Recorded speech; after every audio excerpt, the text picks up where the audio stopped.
Welcome back to the Hillbilly RV channel. Got a good one for you today. Customer brought me a Norcold refrigerator. It is a model N10DC BSSR. Does it cool. Now he actually brought me this a couple weeks ago, and I tried to get a hold of Norcold because I didn't have any diagnostic manuals or anything for this. I had nothing. I've seen them, but this is actually the first DC refrigerator that I've had to work on. I need to make a quick clarification here. I'm getting ready to say the first thing I done was called Norcold. That's not true. The first thing I done was hook this refrigerator up to a DC power source, a battery, and I confirmed that we had a problem. And I done some preliminary tests, make sure we was getting power down to the board. There was just no power coming out of the board that I could detect, and so I did that first. Then I tried to call Norcold. You know, the first thing I done, nowadays the first thing you do is you go to the company's website, see if you can find the info you needed. I couldn't find service manuals for this.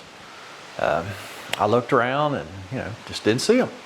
So tried to call them. Tried to call the technical assistance line, and yeah, that's just about an impossibility today with most companies. I called them one day. I had a little bit of time, so I called and went through all the automated prompts to get to the technical assistance line, technical assistance / warranty department, and I started holding. Listening to pretty music, and then there was a recording. It'd come up, I don't know, maybe every minute or two, saying, you're number 10 in queue, okay? So I thought, okay, this may not be too bad. So I was on hold, went down to 9, went down to 8. All of a sudden it went up to 12. I'm like, what? How did I go backwards? So I held on for a little while, and I went to 11, I went to 10, I went to 9, and I went back up to 11. All right, I'd already been on hold for 30 minutes at that point. I hung up. So I had done some more searching on their website. I found a worksheet, because this is under warranty for just a couple more weeks now. I found on their website where I could fill out a worksheet for a no cool situation on this refrigerator. But there were some questions on there that I couldn't answer. They wanted you to ohm out the compressor and stuff. Well, I didn't have the books to know what they wanted to ohm out, so I couldn't give them all the information. So the form was incomplete. So I figured what was going to happen is it's just going to get kicked out of the system and dumped. So I waited, I don't know, like a week. Kept watching my email, never seen anything. So then I called back again, and I was on hold for 45 minutes that morning. Finally got to talk to a human. So I've got the manuals now, but he went over the form that I had submitted. Of course, nobody touched it in a week. Nobody looked at it. So we went over that on the phone, and he's like, well, man, it's got to be a control board. So he sent me a control board. But let me show you what we did leading up to that. Now, if you don't have any experience with these new DC RV refrigerators, they're completely different from the old absorption refrigerators. If you'll notice on the back, it looks more like a residential refrigerator on the back, cooling unit. And down here, let me get you down here a little bit closer. Down here, we actually have a compressor. All right. I noticed another change. There's also a fan here that runs all the time. We have this hooked up to a battery, and what I done was noticed that we had interior lights. We've got a display up top. When you turn it on, you've got display up there, everything works, but the compressor never came on. So now this, different from an RV absorption refrigerator, this actually have a moving part. So you should hear this run, I believe. Definitely you could feel it vibrate if you put your hand on it and know that it's running. So what I've done, here's the control board. It used to be behind this screw right here. I came down here and checked. We have good battery voltage coming into the board, but on the back we had nothing on the back here to run the compressor. There was no power coming out of the board. So the nice fella at Norcold did send me a board with the warranty papers to fill out to get paid. Actually paid pretty good. They pay an hour and a half for this repair. So that's good. There's our part number for this new board. If this thing will focus. Focus.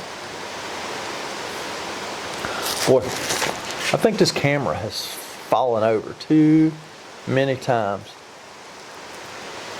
It does not want to focus anymore. There we are, it finally focused. So there's our part number for this control board. That's all it is. So it just plugs into the compressor, and we've got all these terminals here for these wires. This is just our power coming in, and our power going to our eyebrow board, and for the fans. So it's got a fan right here that runs all the time, and it's also got a fan inside, and I think it runs all the time too. So see, everything was functioning except our compressor. So let's unplug that battery, because I've actually got it plugged in right now. And yes, I do have manuals on this now, so I could ohm out this compressor and all that. But since they already sent me the part, I'm just going to switcheroo the part and see if it fixes it. If it fixes it, yay. If not, then we'll dig a little deeper. Mrs. Hillbilly just pulled in. I'm going to check the air in my tires. Oh, not all by yourself. Yeah, I'm a girl and I can do things by myself. Really? When the garage is open. Oh, she don't know how to put a key in the door. Not when I don't have a key. Oh, I don't know about her. I'm going to reach down in here with my screwdriver. I'm going to pop that little connector off that compressor. It's got 3 holes in the back of it. Three terminals on the compressor. So now we are just going to take and switcheroo these wires one at a time. There's a legend on here, so we can kind of double check, make sure nobody's been in here fiddling. Yeah, it looks like it. You got power and ground. I know which one that is.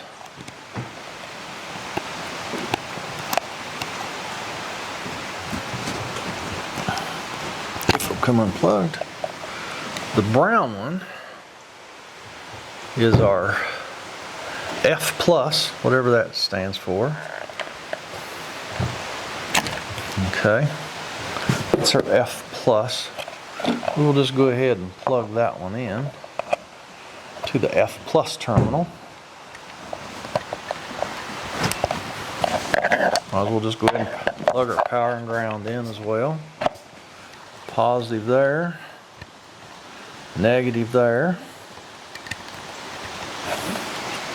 Alright, and then we're going to unplug this white one, which is plugged into the C terminal, whatever that stands for. Plug it back into the C terminal on the new board. And then our last one, this little black wire, is marked T for probably thermostat, I'm guessing. I think that's probably a good guess. And we got this little connector that should pop right back here on the compressor.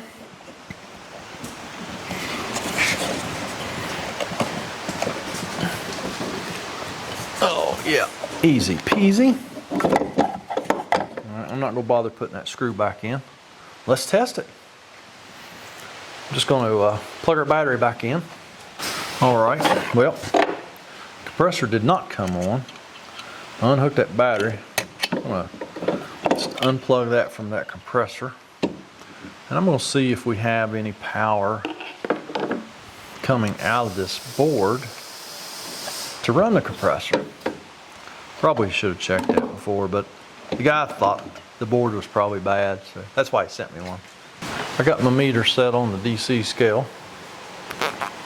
Let's see if there's any power coming out of here.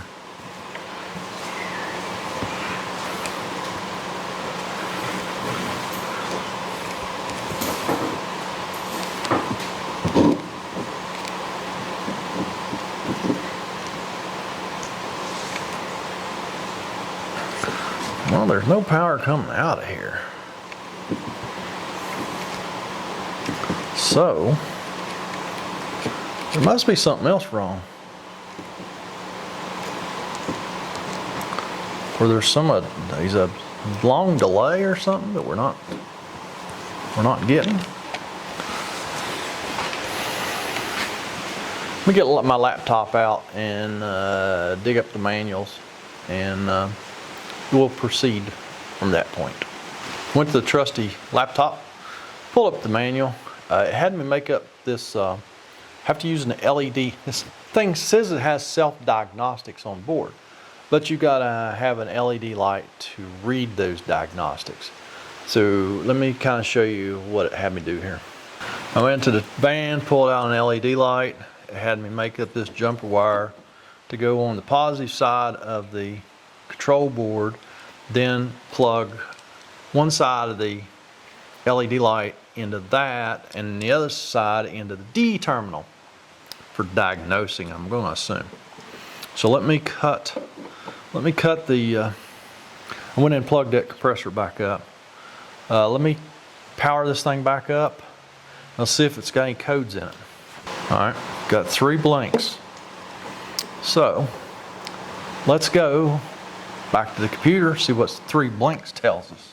3 blinks is a motor error.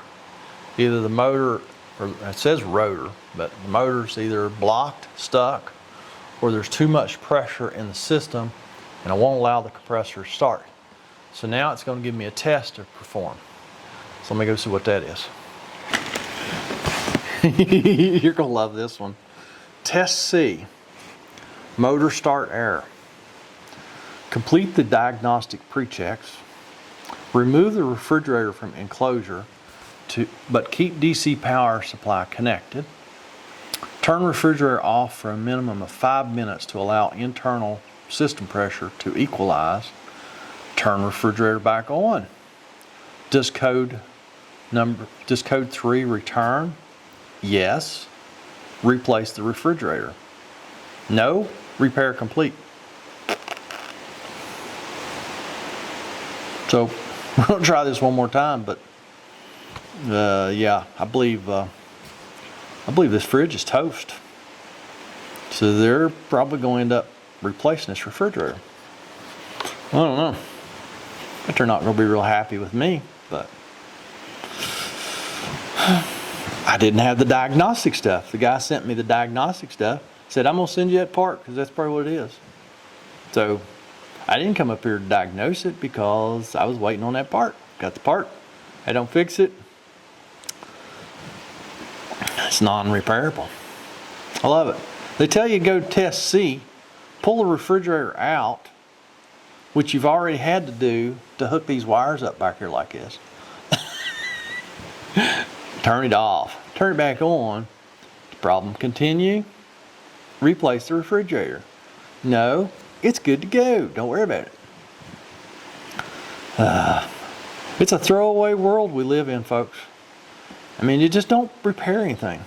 I guess, you know, there's very few parts on this refrigerator. Got that control board.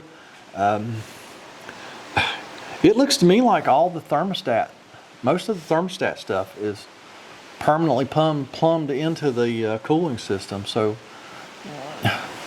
I guess the control board is probably about the only thing you can replace on this thing. Anybody else out there have experience with these 12-volt refrigerators? I know the dealer here in town that I work closely with, they think they're absolute garbage. But I see other people on the internet that have them and, you know, use them and they love them. So I do not know. First one I ever worked on, I'm not so impressed right now. But I'm easily unimpressed. So if y'all are easily unimpressed, go down there and check out all the stuff going on down here, all the links, comment, share these videos with your friends. And I'm gonna unplug this thing one more time, cut it back on, and see if the problem persists. If the problem persists, then I guess it's time to replace the refrigerator. Y'all have a great day. All right. Does this one work? It's the only one there. Well, there's two here. I guess. What's this one? That's the gauge. That's how you know how much air is in a tire. So now do I use... I thought you could do that. Well, I've never put the gauge on. This is the one I use? No, honey. The one you showed me the first time. Oh. That's the gauge. The other one's a chuck. Did I do it wrong? Oh, there's the chuck. You gotta have the chuck if you're gonna put air in it. That's how you get air in it. It's an air chuck. How's this go? I took it off. Go like that? There's your air chuck. What's that for? What I tell you it's for? I'm so confused. Well, I was letting you do it. Well, you just come up here and going to take over, so you take over. Well, you just complained because I asked you for help. So which one goes on this here machine? This one? Well, now does the other one have a quick connect on it? I have no idea. No. I'm trying to do a quality video here. Yeah, well, You're messing me up. I know. All right. Put this on the chuck. Put the chuck on there. Sorry, folks. He's helping me. Jeez. Okay. Now that we've done the impossible, we put the air chuck on the end of the hose.